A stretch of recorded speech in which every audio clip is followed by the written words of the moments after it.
एक समय की बात है। हिमालय की तलहटी में एक छोटा सा गांव बसा था जिसका नाम था सूरजपुर। इस गांव में एक किसान रहता था जिसका नाम था रघु। रघु अपनी चतुराई और मेहनत के लिए पूरे गांव में प्रसिद्ध था। उसका खेत हरा भरा रहता था और वह हर फसल में अच्छा मुनाफा कमाता था। लेकिन रघु का मन हमेशा और अधिक पाने की लालसा में रहता था। वह सोचता था कि यदि वह और अधिक धन कमा ले तो उसकी जिंदगी और भी सुखमय हो जाएगी। उसकी इस लालसा ने उसे एक चालाक इंसान बना दिया था जो हर मौके पर अपनी चतुराई का इस्तेमाल करता था। एक दिन रघु अपने खेत में काम कर रहा था। सूरज आसमान में चमक रहा था और पसीने से तरबतर रघु एक पेड़ के नीचे आराम करने बैठ गया। तभी उसे एक सुनहरी चमक दिखाई दी। उसने पास जाकर देखा तो एक प्राचीन मूर्ति थी जो आधा जमीन में दबी थी। मूर्ति को देखकर रघु की आंखें चमक उठीं। वह समझ गया कि यह कोई साधारण मूर्ति नहीं थी। उसने मूर्ति को सावधानी से खोदा और उसे अपने घर ले गया। घर पहुंचकर रघु ने मूर्ति को साफ किया। यह एक सुंदर देवता की मूर्ति थी जिसके चेहरे पर शांति और तेज था। रघु ने सोचा कि यह मूर्ति उसे अमीर बना सकती है। उसने मूर्ति को अपने घर के एक कोने में स्थापित किया और उसकी पूजा शुरू कर दी। हर दिन वह मूर्ति के सामने दीप जलाता, फूल चढ़ाता और धन की प्रार्थना करता। एक रात जब रघु गहरी नींद में था, उसे सपने में एक दिव्य प्रकाश दिखाई दिया। उस प्रकाश में से एक आवाज आई, रघु, मैं वह देवता हूँ जिसकी मूर्ति तूने अपने घर में रखी है। मैं तेरी भक्ति से प्रसन्न हूँ। तू जो भी मांगेगा मैं तुझे दूंगा। लेकिन सावधान, तेरी इच्छा तेरे लिए वरदान बन सकती है या अभिशाप। रघु की आंखें खुल गईं। वह खुशी से उछल पड़ा। उसने सोचा कि अब वह दुनिया का सबसे अमीर इंसान बन जाएगा।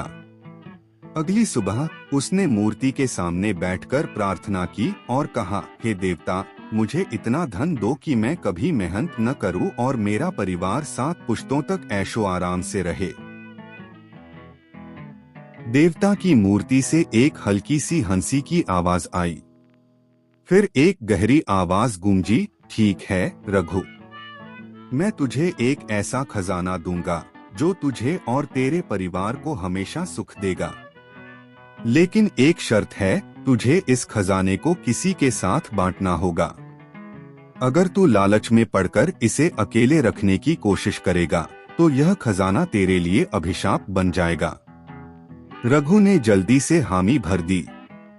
उसे लगा कि वह इतना चालाक है कि वह इस शर्त को आसानी से निभा लेगा। अगले दिन जब वह अपने खेत में गया तो उसे एक पुराना संदूक मिला। संदूक खोलते ही उसकी आंखें चौंधिया गईं।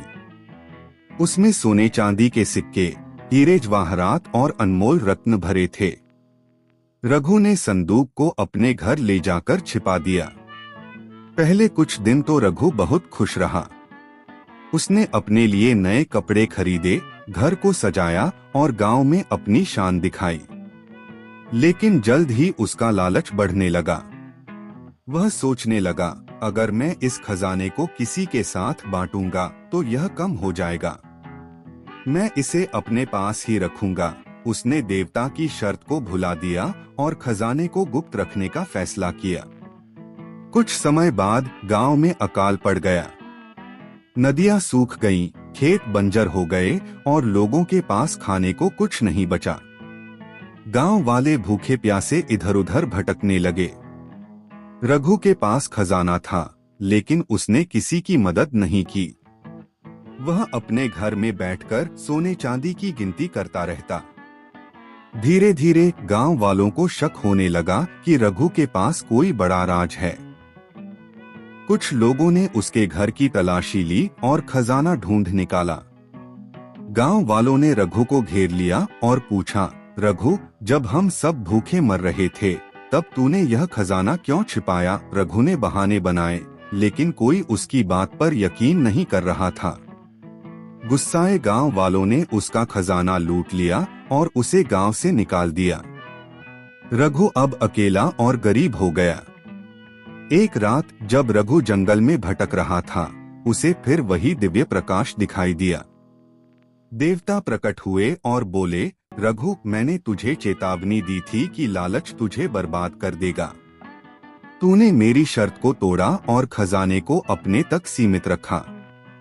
धन का सही उपयोग दूसरों की भलाई में है, न कि उसे जमा करने में। रघु रोते हुए बोला, हे देवता, मुझे माफ कर दो। मैंने लालच में आकर गलती की। मुझे एक और मौका दो। देवता मुस्कुराए और बोले, जीवन में मौके बार बार नहीं मिलते, लेकिन मैं तुझे एक सबक देता हूँ। तू वापस गांव जा और मेहनत से अपनी जिंदगी फिर से शुरू कर। इस बार जो कुछ भी कमाए उसे जरूरतमंदों के साथ बांटना। तेरा सच्चा धन तेरी अच्छाई और दूसरों की मदद में है। रघु ने देवता की बात मान ली। वह गांव लौटा और मेहनत से खेती करने लगा। इस बार उसने अपनी फसल का एक हिस्सा गरीबों को बांटना शुरू किया। उसने गांव में एक छोटा सा अनाथालय खोला और बच्चों को पढ़ाने की व्यवस्था की। धीरे धीरे गांव वालों का विश्वास फिर से रघु पर लौट आया। उसका जीवन सुख और संतोष से भर गया।